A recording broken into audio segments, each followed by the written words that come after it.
one research article on self-compassion in social work, and it is related to kids and child protection in Canada. And there was an amazing connection between kids who experienced child maltreatment and were in child welfare caseloads and their very low self-compassion.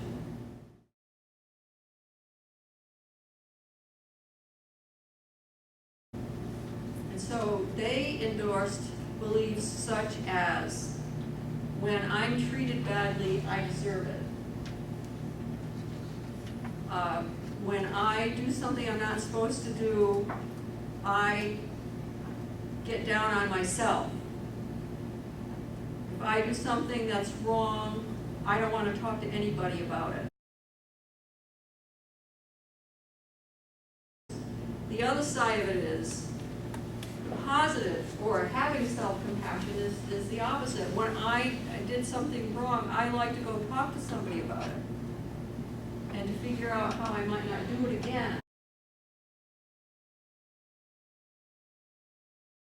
I don't think I've ever talked to a kid or an adult who was abused and neglected as a child who didn't think that what happened to them was their fault, that there's something fundamentally wrong with them. And they were very afraid to talk about it because they were afraid of how the adults would respond. I hear my students especially saying, well, when a kid says it's their fault, what you say is, it's not your fault. And I said, no, you don't. What you're doing is invalidating the child's experience. The child feels it's his or her fault. And so what you do is to say, you think it's your fault. Could you tell me why? Why do you think it's your fault? Let them express themselves. And it's the most amazing things that they'll tell you when you ask them that.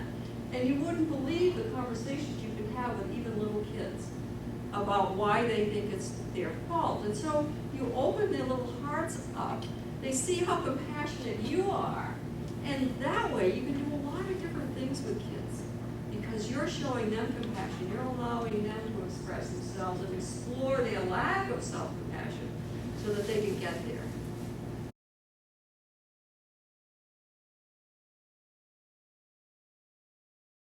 Because it's very, very clear, and I've known this for a long time, I probably didn't have good language for it, but we can't have compassion for others if we don't have it for ourselves. However we treat anybody else is simply a projection of how we treat ourselves. So if we feel that we have dignity and worth and all the values associated with social work, then we tend to treat other people with dignity and worth. This is a grand challenge. How do we help kids get there? When we consider all the complex pathways even a 12-year-old has been on to get to the point where they think they're supposed to be aggressive.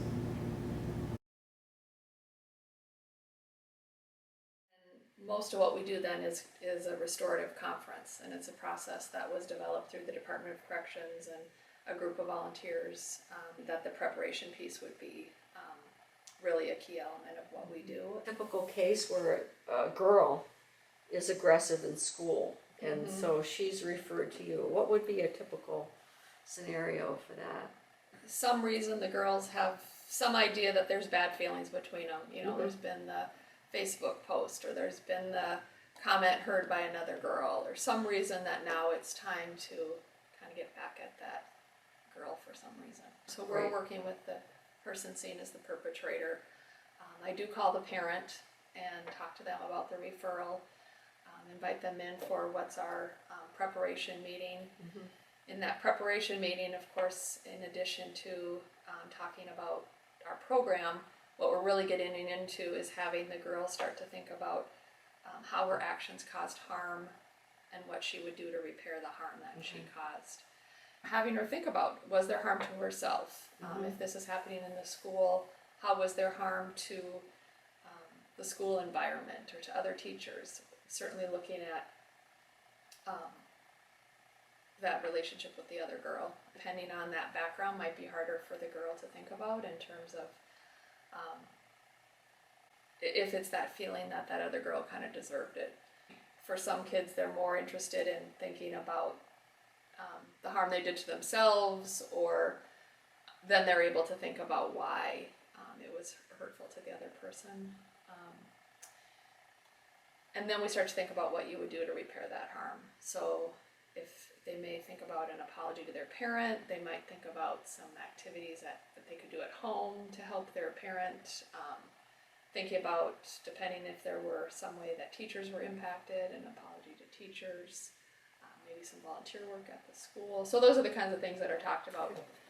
Now, then after that, I'm going to call and make an invitation to the other party. What percentage of these kids are African American? African American, also American Indian, definitely biracial kids.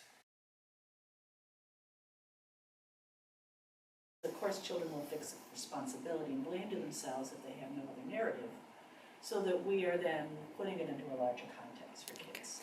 How do kids get to that point where they can have a coherent narrative that they can see themselves as coping with difficult circumstances? How do you get to that point? It's certainly not a 10 sessions you're out kind of thing. It's a long haul, and it doesn't mean a lot can't happen in 10 sessions. I do think that the therapies we're talking about are structured, are focused. They have a clear map that we are trying to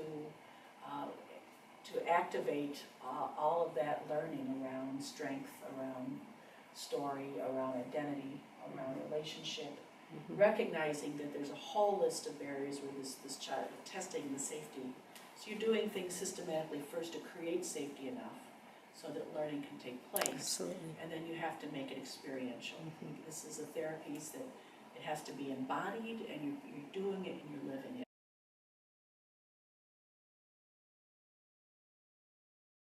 I think it is about relationship in the way that Kofi counselors honor the kids that are in our program, see that their culture is important, know how it can affect them and how it can increase their self-esteem, having pride in their culture.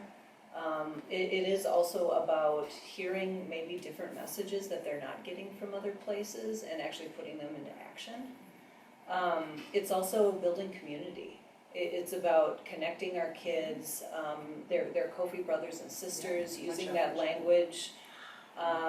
So they know that they need to take care of each other, and it's building the cultural pride of a young person who is looking to the future and having hope for the future and knowing that they can be what they want to be, and that there is a future out there.